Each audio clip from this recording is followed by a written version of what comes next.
নমস্কার, astrology solution চ্যানেলে সকলকে স্বাগত। আশা করি সকলে ভালো আছেন। আজ আমরা আলোচনা করব কোনো ব্যক্তির জন্মছকের একাদশ স্থানে যদি রাহু অবস্থান করে তবে সেই জাতক জাতিকা কি শুভ বা অশুভ ফল পেতে পারেন এবং এই অশুভ ফলগুলির কিছু সহজ প্রতিকারের উপায় যেগুলো আপনারা নিজেরা ঘরে বসেই করতে পারবেন। তবে যারা চ্যানেলে নতুন তারা অবশ্যই চ্যানেলটি সাবস্ক্রাইব করে বেল আইকনটি প্রেস করে দেবেন এবং যারা ফেসবুক থেকে দেখছেন তারা অবশ্যই লাইক, শেয়ার ও ফলো করে অপরকে দেখার সুযোগ করে দেবেন।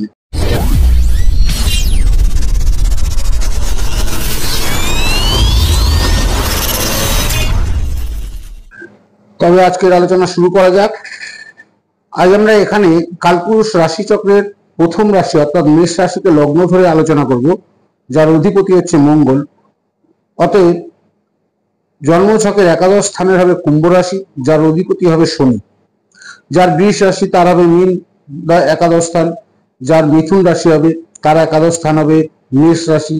এইভাবে আপনারা নিজেদের রাশিচক্রটা দেখে নিজের একাদশ স্থানটা আপনারা নির্ণয় করে নেবেন, তাতে আপনাদের সুবিধা হবে বুঝতে। তো একাদশ স্থান থেকে প্রথমে আমরা জানবো যে একাদশ স্থান থেকে আমরা কি কি জানতে পারি। এই একাদশ স্থানকে আমরা আয় স্থান বা লাভ স্থানও বলে থাকি। এই একাদশ স্থান থেকে আমরা জানতে পারবো জীবনে আমরা কতটুকু অর্থ উপার্জন করতে পারবো বা কতটা ধন সম্পদ আপনি লাভ করতে পারবেন, জীবনের কোনো বড় স্বপ্ন বা আশা আকাঙ্ক্ষা আপনার কতটা পূরণ হবে, জীবনে বন্ধু বান্ধবদের থেকে আপনারা কতটা সহযোগিতা পাবেন, বড় ভাই বোনের সহিত আপনাদের সম্পর্ক স্বভাব বা তাদের দ্বারা আপনার উন্নতি বা বাধার কারণ হবে কিনা, সমাজে আপনি কতটা প্রতিষ্ঠিত বা জনপ্রিয় হবেন, পেশাগত সাফল্য আপনার কতটা হবে, পুরস্কার বা সম্মান লাভের সম্ভাবনা কতটা আছে, ব্যবসায়িক সাফল্য অর্থাৎ ব্যবসার দ্বারা আপনি কতটা লাভবান হতে পারবেন, রাজনীতিতে যদি যুক্ত হন তাহলে আপনি কতটা প্রভাবশালী হতে পারবেন। এই সব জিনিসগুলো আমরা এই জন্মছকের একাদশ স্থান থেকে জানতে পারি।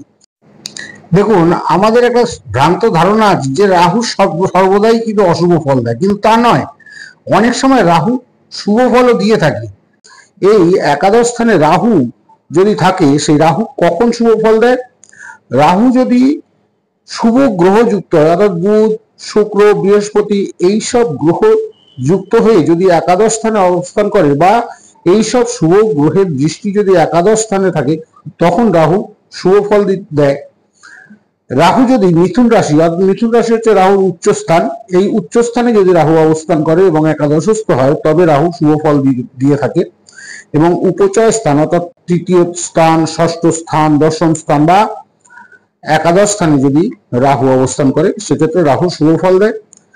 রাহু আবার যদি কন্যা, বৃষ বা মকর রাশিতে অবস্থান করে সেক্ষেত্রেও রাহু কিন্তু শুভ ফল দিয়ে থাকে। এই শুভ ফলগুলো যদি শুভ অবস্থায় রাহু থাকে এবং এই শুভ ফলগুলো দেয়, তবে ওই ব্যক্তি বা জাতক জাতিকা হঠাৎ আর্থিক লাভবান হতে পারেন বা লাভজনক কোনো সুযোগ সুবিধা হঠাৎ আসতে পারে, কোনো প্রভাবশালী ব্যক্তির সাহায্যে সাফল্য লাভ করতে পারেন, বন্ধু বান্ধব বা যোগাযোগের মাধ্যমে আপনার উন্নতি সাধন হতে পারে, বিদেশ বা বিদেশি সংস্থার সঙ্গে কাজের সঙ্গে যুক্ত হতে পারেন, রাজনৈতিক বা সামাজিক স্তরে উত্থান বা হঠাৎ উন্নতির সম্ভাবনা থাকে।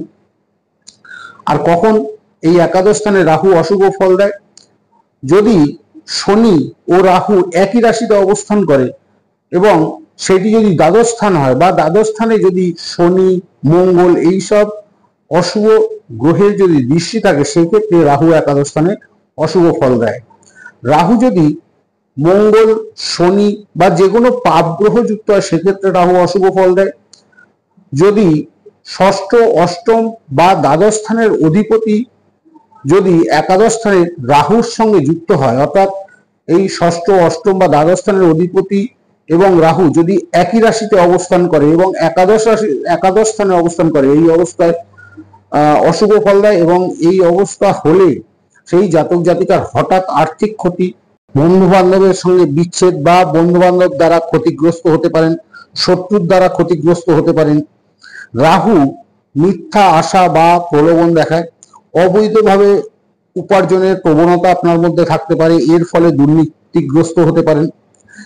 রাহু যদি অশুভ নক্ষত্র যেমন আদ্রা, সাপি এবং মূলা নক্ষত্রে যদি রাহু অবস্থান করে সেক্ষেত্রে কিন্তু রাহু অশুভ ফল দিয়ে থাকে।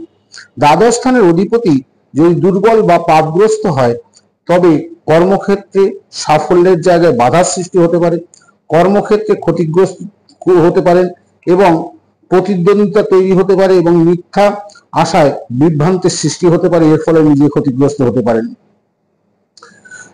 একাদশ ঘরে যদি রাহু অবস্থান করে সেক্ষেত্রে কিন্তু বন্ধু বান্ধবের সাথে মতবিরোধ, কারণ একাদশ স্থান হচ্ছে বন্ধুস্থান।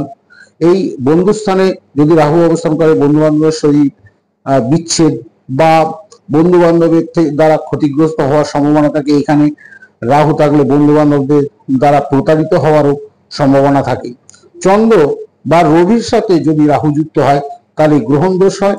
এই গ্রহণ দোষ যদি হয়ে থাকে সেই ক্ষেত্রে মানসিক বিভ্রান্তি বা কেরিয়ারের অনিশ্চয়তা সৃষ্টি হয়। এই ধরনের অশুভ ফলগুলো যদি কোনো জাতক জাতিকা রাহুর দ্বারা পেয়ে থাকেন তার কতগুলো ঘরোয়া প্রতিকার আছে যেগুলো আপনারা নিজেরা ঘরে বসে করতে পারবেন। যেমন বুধবার বা শনিবার আপনারা কালো তিল কোনো দরিদ্র বা কাউকে দান করুন।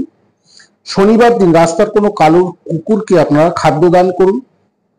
একটা নীল কাপড়ে একটা নারকোল আর কালো তিল এবং কয়লা একসঙ্গে বেঁধে কোনো নদীর জলে আপনারা শনিবার বা বুধবার করে আপনারা ভাসিয়ে দিন। এতে শনির অশুভ প্রভাব অনেকটাই কমে যায়। শনিবার কোনো দরিদ্র ব্যক্তিকে কোনো লোহার জিনিস বা কালো তিল বা কালো সর্ষের তেল আপনারা যদি দান করতে পারেন সেক্ষেত্রে আপনারা শুভ ফল পাবেন। ঘরের দক্ষিণ পশ্চিম কোণ, এই দক্ষিণ পশ্চিম কোণ হচ্ছে কিন্তু রাহুর কোণ বা রাহুর দিক। এই দিকটা আপনারা এই ঘরের এই কোণটা আপনারা বাড়ির এই কোণটা আপনারা সবসময় পরিষ্কার রাখার চেষ্টা করবেন এবং ধূপধুনো দেবেন।